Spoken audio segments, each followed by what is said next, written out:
Canada visa good news. ठीक है, आप लोगों के साथ मैं एप्लीकेशन शेयर करूंगा। ये 2 पीपीआर एंड ये वीज़ा स्टैंप है जो रिसेंटली आया है। सो आप लोगों के साथ इनकी एप्लीकेशंस प्रोफाइल शेयर करने वाला हूँ कि कितने फंड, कितनी इनकम, कितनी रिफ्यूज़ल्स के बाद और कैसे हमने इनका करंटली जो वीज़ा है वो लिया है। ठीक है, सो सबसे पहले मैं कॉन्ग्रेचुलेट करना चाहूँगा अनीता जी को एंड अभिषेक जी को, जो हस्बैंड वाइफ है।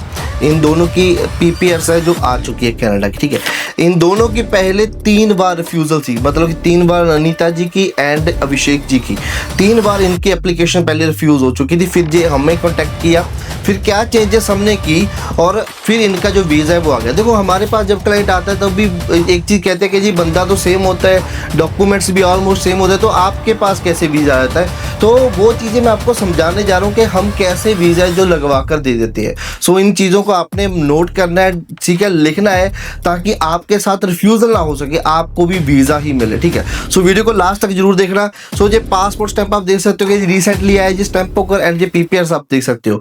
तो इनकी पहले 3 बार रिफ्यूज़ल थी। अगर इनके पास फंड की मैं बात करूं, सो इनके पास अराउंड 7-8 लाख फंड थे। सो 7-8 लाख के फंड के ऊपर जो पहले फाइल लगा रहे थे, देन आई एडवाइज देम कि फंड को इंक्रीज करो, फंड को कम से कम 15-20 के बिटवीन आप फंड ने रखना है। सो उसके बाद क्योंकि 2 एप्लीकेंट थे तो इन्होंने क्वेश्चन भी आया, काफ़ी क्वेश्चन मुझे बोलते हैं कि जी अगर हम फंड किसी से लेते हैं या फिर शो करते हैं तो फिर कहीं ना कहीं वीज़ा ऑफिसर कहते हैं कि जे फंड्स आपके पास कहाँ से है। तो हम उनकी जस्टिफिकेशन दे सकते हैं, कह सकते हैं कि जी हमारे पास जो ये फंड आए हैं, जे हमने गोल्ड सेल किया है, या फिर हमने प्रॉपर्टी सेल किया है, या फिर हमने गिफ्टेड मनी है फ्रॉम आवर पेरेंट्स। सो ये चीज़ हम ऐसे करके शो कर सकते हैं, तो वीज़ा ऑफिसर तब क्वेश्चन रेस नहीं करता। सो उसके बाद इनके 15-20 लाख के बिटवीन फंड करवाई जी, सबसे पहली बात। और इनकी इनकम, सो पहले ये मानकर चलिए कि जी देखो, जो मदर फादर की आईटीआर नहीं सबमिट करते थे, ओनली अनीता जी की आईटीआर सबमिट करते थे। इनका बिजनेस था बुटीक का और अभिषेक जी जॉब करते थे। ठीक है, 25-26 हज़ार सैलरी थी, तो ये ओनली अपनी ही आईटीआर से लगाते थे। तो आई एडवाइस देम कि मदर और फादर की आईटीआर भी साथ में अटैच करो। मदर का, ठीक है, पेंशन आती थी, बहुत सारी चीज़ें ऐड की, फादर की आईटीआर साथ में ऐड की, एग्रीकल्चर या डेयरी फार्म के शो कर कर। सो आप मान के चलो कि इनकी 20-25 लाख के अराउंड जो एनुअल इनकम इंक्रीज हो गई थी। सो फंड के मामले में हमने पूरा वीज़ा ऑफिसर को सेटिस्फाई कर दिया।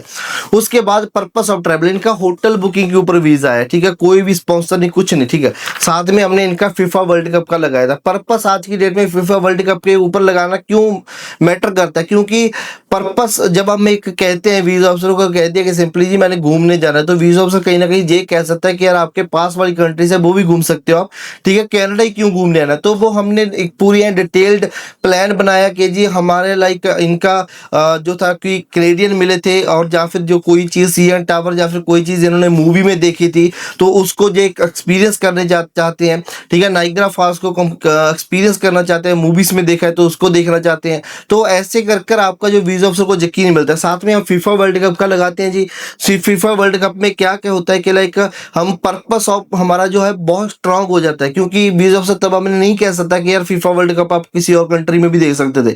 फीफा वर्ल्ड कप तो हो ही कनाडा में रहा है, यूएसए में हो रहा है या मैक्सिको में, बट रिसेंटली जो आने वाला है वो कनाडा में है। सो दैट्स वाई पर्पस हमारा बहुत स्ट्रांग हो जाता है।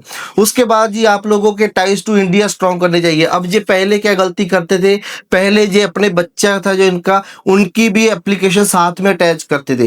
तो मैंने इनको कहा कि जी आप दोनों का अकेले का वीज़ा आएगा, बच्चे का साथ में नहीं आएगा। बच्चा ties to India, significant family ties जो लिख कर आता है, सिग्निफिकेंट फैमिली टाइज का रोल जो है वो निभाएगा बच्चा जब हम उनको उसको वापस छोड़ेंगे। ठीक है, और मदर फादर का इतना रोल नहीं होता, बच्चों का बहुत ज़्यादा रोल होता है अगर आप मैरिड हो। सो ये सारी चीज़ें आपको गौर करनी चाहिए अपनी एप्लीकेशन में। सो ऐसा नहीं है कि जी सारी एप्लीकेशन, सारी जितने भी घर के मेंबर है वो लगा दो, टाइज टू इंडिया भी देखना पड़ता है।